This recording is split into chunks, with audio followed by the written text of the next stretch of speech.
নড়াইলে হিন্দু ধর্মাবলম্বীদের ওপর নির্যাতন হচ্ছে, সবাই পালাচ্ছে। ভারতের গণমাধ্যমে এক নারীর দেয়া এমন বক্তব্য এখন সামাজিক যোগাযোগ মাধ্যমে ভাইরাল। যদিও ওই নারী স্বীকার করেছেন ভারতীয় গণমাধ্যমের চাপে পড়েই দিয়েছেন মিথ্যা বিবৃতি। এতে বিব্রত নড়াইলে থাকা তার পরিবার ও প্রতিবেশীরা। যারা যারা পাইছে তাদের তো কুপাকুপি যা করার দরকার তা করেছে, করার পরে তারপরে বলেছে যে যে যে পর্যন্ত পারেছে এই ভাষাকে পলায় চলে আসে, আর কেউ দেশে পলাতে এখনো পলায় রয়েছে। ভারতীয় গণমাধ্যমে বাংলাদেশের হিন্দু ধর্মাবলম্বীরা কেমন আছে তার বর্ণনা দিয়ে বক্তব্য দেন নড়াইলের খুকুরানী। সামাজিক যোগাযোগ মাধ্যমে যার ভিডিও রীতিমতো ভাইরাল, মশলা হিসেবে কাজে লাগাচ্ছে ভারতের গণমাধ্যমগুলো।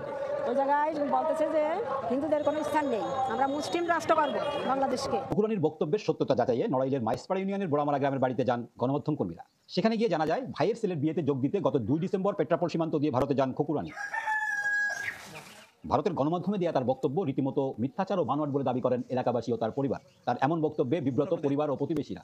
আসলে যে বক্তব্যগুলো মা ওখানে দেশে আসলে কোনোটাই সঠিক না। আসলে আমাদের সমস্ত পূজা টুজা যত অনুষ্ঠান হয় না কেন, আমাদের মানে আমরা থেকে ওনারাই আমাদের বেশি সহযোগিতা করে এখানে। ইনাদের অনেক সামাজিক কর্মকাণ্ডের সাথে আমরা জড়িত। আমাদের কোনো বিপদে আপদে যে কোনো মুহূর্তে ওনারা আমাদের স্মরণ করে, আমরা চলে আসি, যে সময় হোক, রাত হোক আর দিন হোক। আমাদের কোনো জায়গায় বাধা সাধি দেয় না, আর আমরা খুব সুখী শান্তিতে এই জায়গায় বসত করি।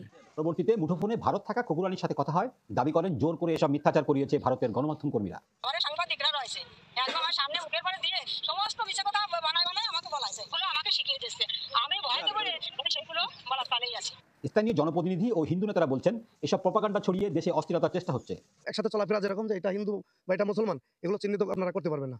আর ওই ধরনের ডিভাইডেড আমাদের এখানে নাই। কথাকে আমি প্রতিবাদ করি। এইভাবে কথা বললে ইন্ডিয়া বাংলাদেশের যে ঘটনাটা ঘটছে এটা আরো স্প্রেড আউট করবে। আমি এর থেকে সরে আসতে বলি হিন্দুদেরকে, যার জন্য সম্পত্তির বন্ধনটা আমরা রাখতে চাই।